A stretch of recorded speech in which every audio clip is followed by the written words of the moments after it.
పిల్లి గుడ్డిదైతే ఎలికంట ఏదో ఎత్తి చూపించిందంట. అట్టుంది రాష్ట్రంలో పరిస్థితి. ఇది మంచి ప్రభుత్వం, ఇది ప్రజలకు మంచి చేయడానికి మాత్రమే వచ్చాం, ప్రతీకారాలు తీర్చుకోవడానికి కాదు అంటూ ఒక పక్కన చంద్రబాబు నాయుడు గారు, లోకేష్ గారు, అలాగే పవన్ కళ్యాణ్ గారు వాళ్ళకు తోచిన విధంగా రాష్ట్రాన్ని అభివృద్ధి చేసుకుంటూ వెళ్తుంటే ప్రతి ఒక్కడూ వచ్చి తోక ఎత్తి చూపిస్తున్నాడు. పిల్లి తన పని తాను చేసుకుంటూ పోతుంటే కనుక ఎలికొచ్చి వెనకమాల తోకెత్తి ఏదో చూపించిందంట. అలా ఉంది పరిస్థితి. ఒకవైపున అరెస్ట్ చేస్తేనేమో మమ్మల్ని అన్యాయంగా అరెస్ట్ చేశారు, అక్రమంగా అరెస్ట్ చేశారు, రెడ్ బుక్ రాజ్యాంగం అంటూ వాళ్ళు చేసిన తప్పులకు అరెస్ట్ చేసినా సరే గొక్కబట్టి ఏడుస్తున్న వైసీపీ నాయకులు మరి రెచ్చగొట్టే వ్యాఖ్యలు చేస్తున్నారు. దాదాపు 19 నెలలుగా అజ్ఞాతవాసంలో గడిపిన ఒక శాలిటీ అండి. గతంలో సన్నబియ్యం గురించి అడిగితే కనుక నీ అమ్మ మొగుడు చెప్పాడా అంటూ కొత్త భాషని ప్రపంచానికి పరిచయం చేసిన మన కొడాలి నాని కూడా బయటకు వచ్చి మీరు రెడ్ బుక్ పెట్టుకోండి, పసుపు బుక్ పెట్టుకోండి, మేము ఎవరో భయపడము అంటున్నారు. అరే బాబు, నువ్వు భయపడకపోతే గనక కొడాలి నాని భయపడలేదు అనుకుందాం. యాడికి పోయినా 19 నెలల పాటు యాడికి పోయా నువ్వు? అరే ఒక కేసు పడంగానే నాకు గుండెకి ఆపరేషన్ బైపాస్ సర్జరీ చేశారంటూ ఒక ల్యాప్టాప్ బ్యాగ్ని చెస్ట్ చుట్టూరుతో చుట్టుకొని 10 నెలలు తిరిగావురా బాబు నువ్వు. భయం లేదా నీకు? కారుతుంది, ఒక రకంగా చెప్పాలి లిటరల్గా కారుతుంది. డైపర్ వేసుకొని మాత్రమే తిరుగుతున్నావు అయ్యా కొడాలి నాని నువ్వు. ఈరోజు నువ్వు కూడా వచ్చి వార్నింగ్ ఇచ్చేవాడు అవుతున్నావు. రేపు రాష్ట్ర ప్రభుత్వం ఏమో రాష్ట్రానికి ఏ కంపెనీలు తీసుకురావాలి, రాష్ట్రంలో ఉన్న ప్రాజెక్టులు, జలవనరుల ప్రాజెక్టులు ఏ విధంగా ముందుకు తీసుకెళ్ళాలి, ఏదైతే జగన్మోహన్ రెడ్డి చేసిన విధ్వంసాన్ని తట్టుకుంటూ ఎలా ముందరకు పోవాలంటూ వాళ్ళకు తోచిన విధంగా వాళ్ళు ప్రయత్నం చేసుకుంటూ వెళ్తుంటే మీరందరూ రెచ్చగొడతారా? ఏమయ్యా కొడాలి నాని, కొంచెం కాదే కొంచెం అన్న బుద్ధి, సిగ్గు శరం ఏదన్నా ఉండాలి కదా. కొంచెం కాదే కొంచెం అన్న సిగ్గు శరం ఏదన్నా ఉండాలి కదా. నిన్ను అరెస్ట్ చేస్తే మహా అయితే 100 రోజులు ఉంటాను ఏమైతే అన్నావు. మరి అంత భయం కలిగిన వాడివి, అంత భయం లేనివాడివి ల్యాప్టాప్ బ్యాగ్ బయటికి తీసుకొచ్చి వెళ్ళొచ్చు కదా. నన్ను అరెస్ట్ చేయండి, నేను చేసిన తప్పులు ఇవి ఉన్నాయి, కేసులు ఉన్నాయి కదా నా మీద, అరెస్ట్ చేయండి అని చెప్పి వెళ్ళొచ్చుగా. ఎందుకు హైదరాబాద్లో తొంగుంటా? సరే వచ్చావు, గుంటూరు వచ్చినాడివి. నువ్వు వచ్చే సంగతి ముందుగా అన్న చెప్పినట్టయితే కనుక మన అంబటి రాంబాబు గారికి ఏదైతే సత్కారం జరిగిందో ఆ సత్కారం కంటే ఈసారి గజమాలతో నీకు సత్కారం చేసేవాళ్ళు కదా గుంటూరు ప్రజలు గజమాలతో సత్కారాలు చేసేవాళ్ళు కదా నీకు.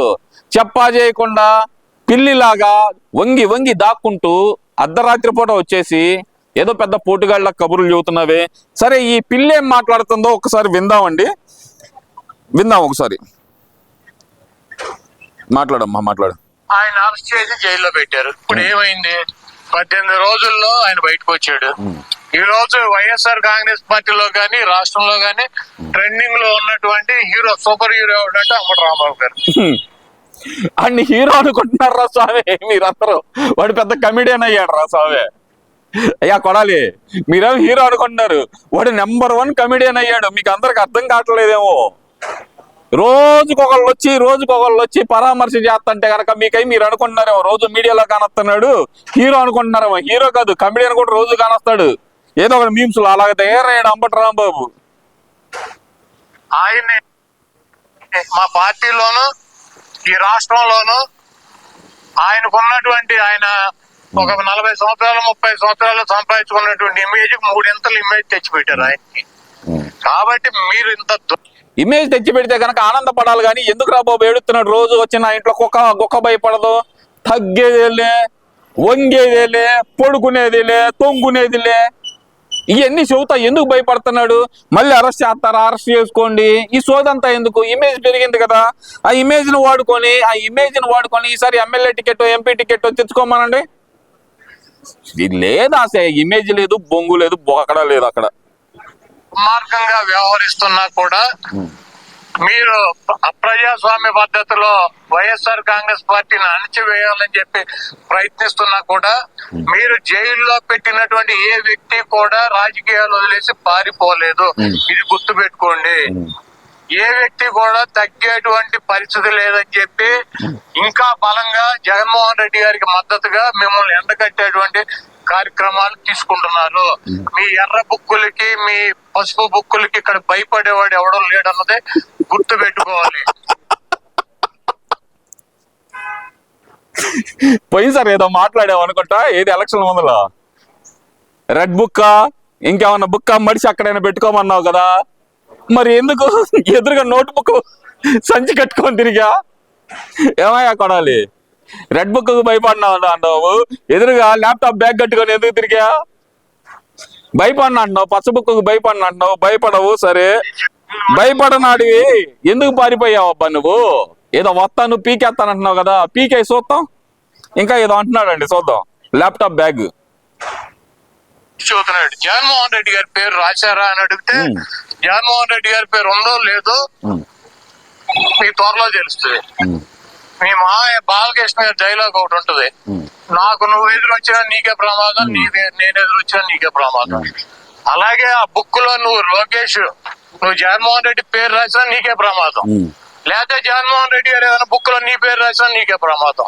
ఇప్పుడు బాలకృష్ణ డైలాగ్ ఇంకొకటి ఉంది, అరే చప్పుడు చెయ్య పిల్ల మొగ్గ, అది నీకే వర్తించిదిరా బాబు. ఏంటి సప్పుడు చెయ్యక పిల్ల మొగ్గ అనే డైలాగ్ ఒకటి ఉంది బాలకృష్ణ గారిది, అది నీకే వర్తించింది మిస్టర్ కొడాలి. ఏంటి జగన్మోహన్ రెడ్డికి లోకేష్ ఎదురు వెళ్ళినా, లోకేష్ కి జగన్మోహన్ రెడ్డి ఎదురు వచ్చినా లోకేష్ కి ప్రమాదమా? మరి అదే లోకేష్ ని ఫేస్ చేయటానికి, అదే చంద్రబాబు నాయుడు గారిని ఫేస్ చేయటానికి, అదే పవన్ కళ్యాణ్ గారిని ఫేస్ చేయటానికి పడుతుంది ఎవరికి? మీ వైసీపీ నాయకులందరికీ పడతానేగా. ఆ పడతానే కదా అసెంబ్లీకి రావటానికి కూడా భయపడి పారిపోతున్నారు. భయపడ్డు జగన్మోహన్ రెడ్డి, భయపడ్డు. ఓకే ఒప్పుకుందాం, అంత తోపు ఒప్పుకుందాం. అసెంబ్లీకి రమ్మను, అసెంబ్లీకి అడుగు పెట్టమను. వచ్చాడు, 11 నిమిషాలు ఉన్నాడు, 11 మంది వెళ్ళిపోయారు. ఉపయోగమేంది? రమ్మనబ్బా, భయపడ్డా కదా, రమ్మను అసెంబ్లీకి. పెద్ద తోపు తురుంకాన్ అంటున్నావు కదా, రమ్మను. నీకే ప్రమాదం. కాబట్టి జగన్మోహన్ రెడ్డి గారిని తక్కువ చేసో, జగన్మోహన్ రెడ్డి గారిని భయపెట్టో, జగన్మోహన్ రెడ్డి గారిని నైతికంగానో లేకపోతే అబద్ధాలు చెప్పో దెబ్బతీయాలన్నటువంటి మీ కుట్రలు శాశ్వతంగా ఫలించవు. ఏదైనా ఒక ఎన్నికల్లో ఫలిస్తాయి. అదే విధంగా అంబటి రాంబాబు గారు లాంటి స్వచ్ఛమైనటువంటి నికార్స్ అయినటువంటి వైఎస్ఆర్ కాంగ్రెస్ పార్టీకి, జగన్మోహన్ రెడ్డి గారి కుటుంబానికి అండగా ఉన్నటువంటి వ్యక్తుల్ని మీరు ఇబ్బంది పెట్టడం వల్ల భవిష్యత్తులో దెబ్బకు దెబ్బ మీరు కూడా ఇటువంటి ఇబ్బందుల్ని ఫేస్ చేయాల్సినటువంటి పరిస్థితి తప్పకుండా. ఓ అబ్బో, వార్నింగ్ ఇస్తున్నాడు. అమ్మో భయపడండి అయ్యా, అందరూ వార్నింగ్ ఇచ్చేస్తున్నాడు, భయపడండి. ఫీలింగ్ గజగజ అబ్బా పడాలి, ఫీలింగ్ గజగజ. ఇలా వణికిపోతున్నాం తెలుసా నీకు ఇలా వణికిపోతున్నాం అందరమే. ఇందాక చెప్పాను చూడు, సప్పుడు చేయక్ పిల్ల మొగ్గ, సప్పుడు చేయక్. ఏదో పీకేస్తాను పొడిచేస్తాను అంటున్నావు కదా, వచ్చే అబ్బా చూసుకుందాం. పెద్ద పుడింగివు కదా నువ్వు, దా డిబేట్కి రా. అసలు నువ్వైనా సరే నువ్వు ఛాలెంజ్ ఒకటి విసిరావు, గుర్తుందా నీకు? చంద్రబాబు నాయుడు గారు గెలిస్తే కనుక ఆయన బూట్లు తుడుస్తానన్నావు కదా, ముందర వచ్చి బూట్లు తుడవరా కోరంబోకని. బూట్లు తుడు, వచ్చి తర్వాత మాట్లాడుకుందాం మిగతా వ్యవహారాలు. వాటన్నిటినీ తట్టుకొని నిలబడగలం అన్నటువంటి శక్తి సామర్థ్యాలు కనుక మీకున్నాయంటే రెండు దమ్ముగా వచ్చి మమ్మల్ని ఏం చేయాలనుకుంటున్నారు, రాంబాబు గారు నన్ను లేకపోతే మాట్లాడే వాళ్ళు ఏం చేయాలనుకున్నారు చెయ్యండి. అయితే పక్కగా ఒకటైతే చెబుతున్నాను, జగన్మోహన్ రెడ్డి గారు ఇక్కడ ఉన్నది మీ పిరికి చేష్టలకి, మీ కొడత ఊపులకి బెదిరేటువంటి ప్రసక్తి ఉండదు. 2029లో జగన్మోహన్ రెడ్డి గారు మళ్ళీ ముఖ్యమంత్రి అవుతాడు. మేమందరం జగన్మోహన్ రెడ్డి గారికి అండగా ఉంటాం. మీరు ఎన్ని ఇబ్బందులు పెట్టినా అండగా ఉంటారు కదా.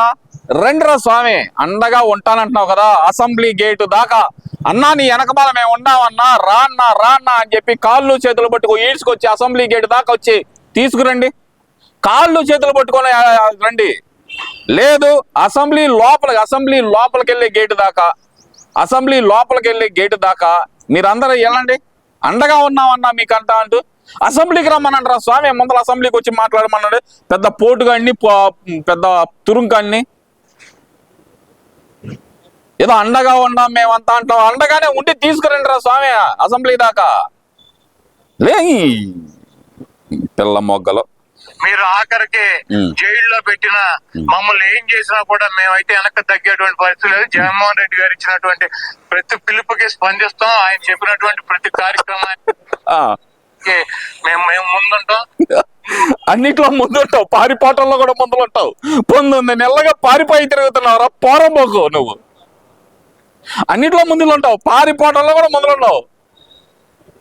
ఓడిపోయిన రోజు కౌంటింగ్ కేంద్రం నుంచి 10:30కి గన్నవరం వచ్చి ఫ్లైట్ ఎక్కి హైదరాబాద్ చెక్కేసేవరా పోరంబోకు నువ్వు అన్నిట్లో ముందలుంటా. ఎల్లు గుడివాడు, ఎల్లు గుడివాడలో రాము గారి ముందల నుంచో చాలు చూద్దాం.